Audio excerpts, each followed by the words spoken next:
Pada video kali ini saya akan masih melanjutkan tentang penggunaan switch case, tapi kali ini kita gunakan variabel string. Nah, bagaimana cara menggunakan statement switch case untuk variabel string? Ini ada sebuah program yang menggunakan switch case untuk yang string, yaitu pertama-tama kita definisikan variabel t yang berisi sebuah array dari 0 sampai 100 dengan spasi 1, berarti 0, 1, 2, 3, 4, 5 sampai 100. Kemudian kita hitung variabel x-nya, itu adalah bilangan natural pangkat minus t kalikan sin t. Jangan lupa ini pakai titik kali karena ini merupakan perkalian array. Nah, x adalah bilangan natural e pangkat minus t kalikan sin t. Nah, berarti kita punya variabel t dan punya variabel x, di mana x adalah fungsi dari t. Kita sudah punya nilai-nilainya. Kemudian kita memerintahkan user untuk mengetikkan mau mencari nilai minimal dari x, nilai maksimal dari x, atau jumlah dari x, totalnya dari seluruh isi di variabel x. Nah, kemudian setelah pengguna itu mengetikkan apakah min, apakah max, atau cml jumlah, maka hasil ketikan dari user itu akan disimpan dalam string, yaitu variabel yang berisi karakter. Nah, stringnya itu disimpan dalam variabel namanya respon. Nah, kemudian untuk berjaga-jaga, respon ini kita rubah variabel respon yang isinya adalah hasil ketikan dari user atau pengguna program, itu kita gunakan fungsi lower dalam kurung respon. Jadi respon ini kita lowerkan, artinya adalah kita mengubah string, itu kan string kan karakter, ketikannya itu kita rubah menjadi lowercase. Jadi meskipun nanti pengguna itu mengetikkan m-nya m besar, nanti kita gunakan fungsi lower, itu akan menjadi m kecil. Jadi semuanya menjadi huruf kecil. Nah, kenapa kita gunakan huruf kecil? Karena nanti kita mau paskan case yang kita gunakan, string yang kita gunakan untuk tiap case itu merupakan huruf kecil, tidak ada yang huruf kapital, maka kita rubah menggunakan lower ini. Oke, setelah kita rubah menjadi huruf kecil semua hasil inputan dari user, kita cek satu persatu. Menggunakan switch respon. Jadi respon ini akan kita cek case apakah yang diketik oleh user itu adalah min. Kalau min berarti nanti kita kalau user mengetikkan min, berarti program akan memunculkan variabel minimum, yaitu yang merupakan hasil minimum dari hasil minimumnya nilai yang paling kecil di antara isi elemen-elemen di X. Nah, kalau pengguna itu mengetikkan max, maka atau program ini akan menghasilkan nilai maksimumnya, berarti akan kita cari nilai maksimum dari variabel X ini. Kalau jumlah, maka kita akan total, sum, kita jumlahkan seluruh elemen X. Nah, kalau user itu tidak mengetikkan min, max, ataupun cml jumlah, maka kita akan menampilkan, atau program akan menampilkan input salah. Kemudian kita akhiri. Nah, kita akan coba program ini. Saya sudah buat maksudnya. Ini programnya.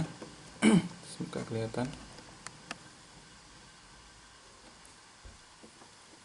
T dari 0 sampai 100, kemudian kita hitung X itu adalah E pangkat minus T kalikan sin T. Nah, kemudian kita buat variabel respon yang berisi dari hasil ketikan dari user. Kita gunakan fungsi input, kemudian kita display di command window nanti adalah ketikkan min, max, atau jumlah. Ini kita gunakan jumlah ya, tadi di penjelasan menggunakan CML kita pakai jumlah aja. Nah, kemudian kita kasih titik 2. Kemudian apa yang diketikkan oleh user itu kita simpan sebagai string, yaitu di dalam variabel respon. Nah, respon kita lowercase kan, atau kita rubah menjadi huruf kecil semua, dan kita switch respon apakah min, apakah maksimal, apakah jumlah. Kalau tidak ketiga-tiganya, kita akan display kamu belum mengetik dengan benar. Nah, sekarang kita jalankan program ini. Gimana tampilannya? Nah, ada perintah ketikkan min, max atau jumlah. Misalkan kita ketik min gini, kita enter. Nah, ini minimumnya ada minus 0,0193.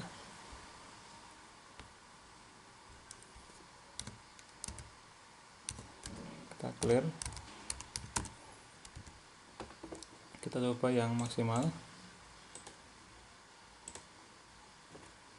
max. Nah, maksudnya 0,3096. Sekarang saya coba dengan huruf besar. Apakah bisa? max. Nantinya juga sama, 0,3096, sama dengan yang maksimum yang ini karena kita sudah lowercase kan ini. Sekarang min sudah maksimal, sekarang zoom. Kita coba zoom kan. Kita berarti ketikkan jumlah. Itu 0,4196. Yang terakhir, kita tidak mengetikkan ketiga-tiganya. Misalnya kita ketik apa ya, dijumlahkan misalkan. Nah, maka akan muncul tulisan kamu belum mengetik dengan benar. Oke, demikian contoh yang dengan menggunakan string. Nah, di video selanjutnya kita akan bahas tentang bagaimana menggunakan switch case, tetapi pilihannya tidak hanya satu. Kalau yang tadi kan hanya satu. Nah, terus case min, case max, case jumlah. Nah, ini kita bisa buat dua dengan menggunakan kurung kurawal. Nah, sekalian di sini aja daripada dipecah videonya. Oke, kita akan menggunakan multiple condition, artinya case-nya itu tidak hanya satu. Kita gunakan kurung kurawal. Nah, kalau kita ingat-ingat, kurung kurawal itu adalah cell array. Jadi kita menggunakan cell array untuk menunjukkan multiple condition. Nah, sebagai contoh, ini yang arah mata angin, U adalah 0 derajat. Kalau bias arah jarum jam adalah positif, berlawanan arah jarum jam adalah negatif. Kita switch sudut. Nah, sudutnya kalau dia 0 derajat atau 360 derajat, maka dia adalah utara. Kita lihat 0 derajat adalah utara, 360 derajat itu adalah utara juga. Nah, kemudian case minus 180 dan 180 adalah selatan. Kita lihat ini adalah plus 180, minus berarti ke sini selatan. Nah, sekarang yang ketiga minus 270 dan 90.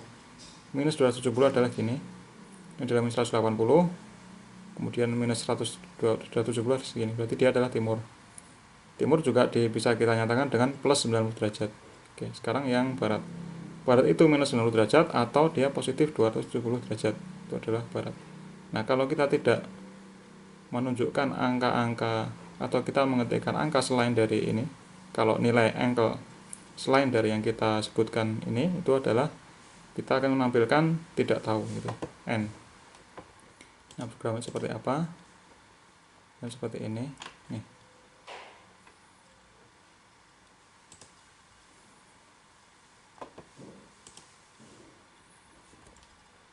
Kita clear dulu.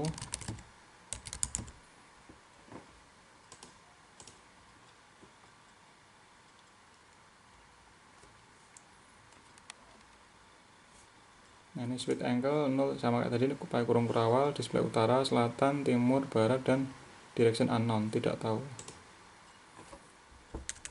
Tidak tahu gitu ya, kita tulis tidak tahu.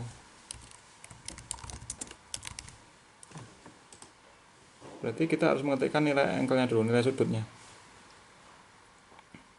Kita rubah sudut aja lah biar enak. Oke. Kita ketik nilai sudutnya dulu, sudut misalkan 0 derajat. Langsung kita run yang tadi. Nah, menunjukkan utara 0 derajat. Kalau sudutnya itu adalah 360 derajat kan, terus 360 derajat. 360 derajat. Nah, kita run lagi. Nah, itu juga utara. Nah, demikian juga selainnya. Berarti ada dua pilihan, 0 0 atau 360 derajat adalah utara dan sebagainya, minus 180 atau 180 adalah selatan.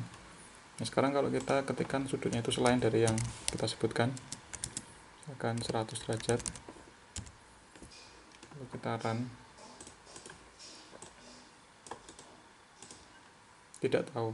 Nah, ini adalah yang muncul adalah yang display ini, otherwise. Oke, sekarang yang terakhir sekali aja, tidak usah dipisahkan videonya, agak panjang, maafkan kalau agak panjang. Nah, kita akan menggunakan switch untuk menghitung hari. Nah, jadi tujuan kita adalah seperti ini. Contoh, kalau kita misalkan mau menghitung ketika tanggal Maret itu berapa hari dihitung dari Januari, di tanggal 3 Maret itu berapa hari dihitung dari 1 Januari. Nah, kita tahu di pelajaran SD, Januari itu terdiri dari 31 hari, Februari itu 28 hari, kecuali tahun kabisat berarti dia adalah 29 hari. Maret 31, April 30, Mei 31, Juni 30, Juli 31, Agustus 31, dan seterusnya.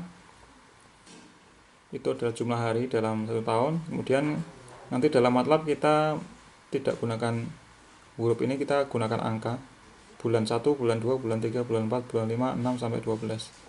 Nah, berarti kalau kita mau menghitung tanggal 3 Maret itu berapa hari, dihitung dari 1 Januari, berarti kita hitung dari Januari. Misalkan ini adalah tahun kabisat yang kita hitung ini, berarti Februari itu adalah 29. Nah, maka caranya adalah bulan Januari jumlah hari yaitu 31 ditambah bulan Februari yaitu 28 yang non kabisat ditambah dengan 3 hari yaitu Maret, 3 hari adalah Maret, ditambah satunya adalah tambahan dari yang ini 29 ini. Ini ditunjukkan dengan tahun kabisat. Jadi penambahan tahun kabisat itu adalah di terakhir, sehingga jumlah harinya dulu 63. Jadi berapa hari tanggal 3 Maret? Berarti kita hitung dari Januari sampai Februari, artinya Maret dikurangi 1 bulan, ini Februari, ditambah dengan hari yang kita sebutkan itu, kemudian ditambah dengan apakah dia tahun kabisat atau tidak. Kalau tidak tahun kabisat adalah ditambah 0, kalau tahun kabisat berarti ditambah 1. Nah, bagaimana programnya? Programnya adalah sebagai berikut. Ini sudah saya buat. Kita buat fungsinya. Ini kita gunakan fungsi. Berarti yang ini ke bawah kita kasihkan komen Ctrl R. Ini saya sudah simpan dalam fungsi namanya adalah total. Berarti nanti kita bisa panggil. Nah, jadi ini fungsi total hari. Berarti outputnya adalah total hari. Kemudian nama fungsinya itu adalah total. Inputnya adalah bulan, hari, dan tambahan hari. Ini totalnya berarti tahun berapa yang mau kita hitung, bulan berapa, kemudian hari itu tanggal berapa, tambahan hari dia kabisat atau bukan.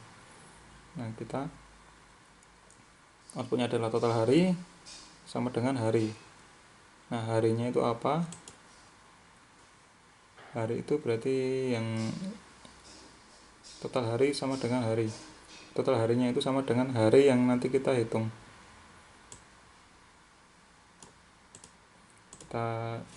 Kita coba baca. Jadi untuk menghitung total hari itu adalah harinya itu yang di sini. Ini untuk apa? Untuk yang awal berarti ini. Ini untuk perhitungan awal. Total hari itu yang pertama kita hitung ini hari keberapa atau tanggal berapa di bulan itu.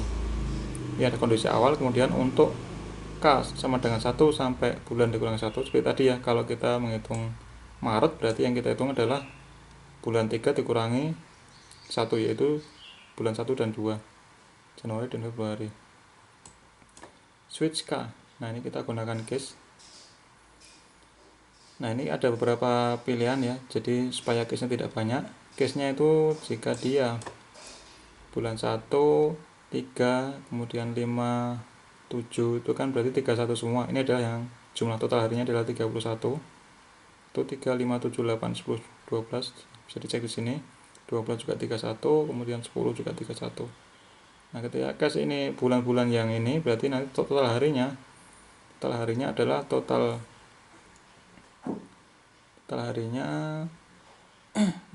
hari ditambah dengan 31. Total hari adalah hari pada hari itu, tanggal itu ditambah dengan 31. Kemudian kalau case-nya dia 4, 6, 9, bulan 4, bulan 6, bulan 9, dan 11, maka dia adalah 30 hari. Berarti total harinya adalah total hari dari yang total hari ini, yang tanggal itu ditambah dengan 30. Kemudian case yang kedua, ketika total case yang terakhir adalah ketika Februari, maka total harinya adalah total hari yang ini ditambah dengan 28, karena dia Februari itu defaultnya 28. Nah, nanti kita kasih keterangan apakah dia ada tambahan hari atau tidak. Kalau dia tahun kabisat berarti kita tambahkan 1 di inputnya, tambahan hari. Nah, jadi kasusnya seperti cara bacanya gini. For misalkan K1 dia dari bulan 1, ini tadi Maret ya, jadi dari 1 sampai 2. Kalau Maret berarti 1 dan 2, berarti K untuk 1, misalkan K nya berarti K1, berarti dia total harinya tambah 31. Kemudian dia langsung keluar di N, kemudian dia total hari yang terbaru adalah ini, total hari yang lama ditambah dengan 31. Kemudian dia ke loop ke K yang 2 berarti yang ini, K yang kedua ini total harinya berarti total hari yang tadi, yang awal, yang perhitungan pertama ditambah dengan 28 karena dia merupakan Februari, ditambah dengan tambahan hari ada dari input pengguna. Nah, dengan demikian dia akan menghitung jumlah hari. Oke, nggak usah berlama-lama, kita kasih contohnya. Nah, ini adalah contoh untuk multiple condition, yaitu untuk bulan. Ini berarti kita panggil dengan nama total. Misalnya tadi ya, bulan 3, hari ketiga, bulan ketiga, tanggal 3, terus kemudian ada tahun kabisat. Di total bulan ketiga, hari ketiga, ada tahun kabisat 1, 63, sama dengan yang tadi. Nah, kalau misalkan tidak tahun kabisat ya kita gunakan 0. Total bulan 3, tanggal 3, bukan tahun kabisat, 62. Oke, demikian penjelasan tentang switch case. Di video selanjutnya kita akan bahas tentang materi yang lain. Terima kasih, sampai ketemu di video selanjutnya.